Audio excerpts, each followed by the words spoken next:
ভাবলাম সকাল সকাল রান্নাবান্না সেরে নেব। ও বাবা, সকাল থেকে এত রোদ গরম আর কিছুতেই ইচ্ছে করছে না। তারপরে আবার আমাদের এখানে আজকে ভোটও দিতে যেতে হবে, কিন্তু রোদ্দুর দেখে আর ইচ্ছে হলো না যে সকাল সকাল ভোট দিতে যাই। ভাবলাম যে যাক গিয়ে একটু বিকেল করেই না হয় যাব, এত রোদে আর যাব না, রান্নাবান্নাগুলো সেরে নিই। তো তার জন্য রান্নাঘরে চলে এসেছি, আর আজকে কিন্তু একটু চিলি চিকেন করব। তো সেটাই আর কি রেডি করে নিচ্ছিলাম। আর গরমে আবার ভাবছিলাম তো কী করতে চিলি চিকেন করব, কিন্তু ছেলে মেয়ের আবদার, আজকে ওরা একটু চিলি চিকেন ফ্রাইড রাইস খাবে।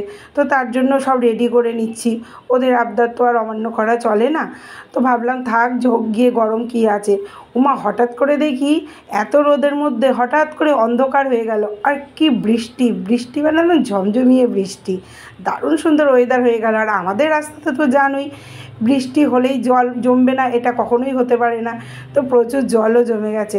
তো মনে মনে ভাবছি যে যাক, রান্নাটা আমার আজকে সার্থক হচ্ছে। চিলি চিকেন ফ্রাইড রাইস এরকম ওয়েদারে কিন্তু দারুণ জমে যায়। তো সেই জন্য একটু খুশিও হচ্ছিলাম। ভাবছিলাম যে উফ, এত সুন্দর ওয়েদার হয়ে গেল, এবার ভোটটা দিয়ে চলে এলে হয়। কিন্তু রাস্তায় এতটাই জল জমে গেছে যে যাওয়া যাবে না, জলটা একটু না কমলে। তো ততক্ষণে রান্নাবান্না সেরে নিই, তারপরে এই ঠান্ডা ঠান্ডা ওয়েদারে ভোট দিতে যাব। বেলা যদিও অনেকটাই হয়ে গেছে, কিন্তু কী বলো তো, ওয়েদার সুন্দর হয়ে গেলে অতটা আর ভয় হয় না যে রোদ লাগবে বা মাথা যন্ত্রণা হবে এই সবগুলো। আর ভাবছি মনে মনে কী জানি কত ভিড় হচ্ছে না জানি। তো এদিকে দেখো, আমার চিলি চিকেনের কিন্তু চিকেনগুলো সব ভাজাও হয়ে গেছে। আর আমার পাপা তো জানোই, চিলি চিকেন করলে ওকে ভাজা দেবো না এটা তো হতেই পারে না। সে ভাজা হওয়ার সাথে সাথে কিন্তু কিছুটা খাওয়া তার হয়ে গেছে। ও ভীষণ ভালোবাসে, যতটা চিলি চিকেন বানানোর পরে খেতে না ভালোবাসে, ততটা ও চিকেন ভাজাটা খেতে বেশি পছন্দ করে। তো রান্নাবান্না হয়ে গেছে, আর এদিকে দেখলাম জলটা অনেকটাই কমে গেছে। অল্প অল্প জল আছে আমাদের একদম নিচে গেটের সামনেটা। তো ভাবলাম না, এবার এক কাজ করা যাক, এই জল ঠেলে ভোটটা দিয়ে চলে আসি, তারপরে স্নান করা যাবে।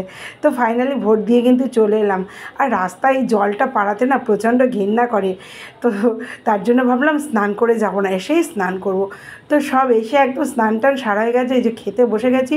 পাপাকে এদিকে খেতে দিয়ে দিয়েছি, আর ওদিকে কিন্তু আমার বাবুকেও খেতে দিয়ে দিয়েছি। ভাবলাম ওরা আগে খেয়ে নিক, তারপরে আমি খাবো। আর চিলি চিকেন যেহেতু হয়েছে, ফ্রাইড রাইস হয়েছে, পাপার আর কোনো সমস্যাই নেই, ওকে আর খাইয়ে দিতে হবে না। ও তো এগুলো হলে নিজে খেতে খুবই ভালোবাসে। তো ওদেরও খাওয়া হয়ে গেছে, এদিকে আমিও কিন্তু খেয়ে নিচ্ছি। তো বন্ধুরা, ভিডিওটা কেমন লাগলো অবশ্যই কিন্তু কমেন্টে জানিও।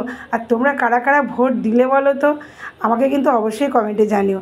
আমি তো ভোট দিয়ে এসে মনে হচ্ছে খুব খুশি হয়ে গেলাম, একদম ভোট দিয়ে এসে চিলি চিকেন ফ্রাইড রাইস খেলাম। তো চলো, টাটা।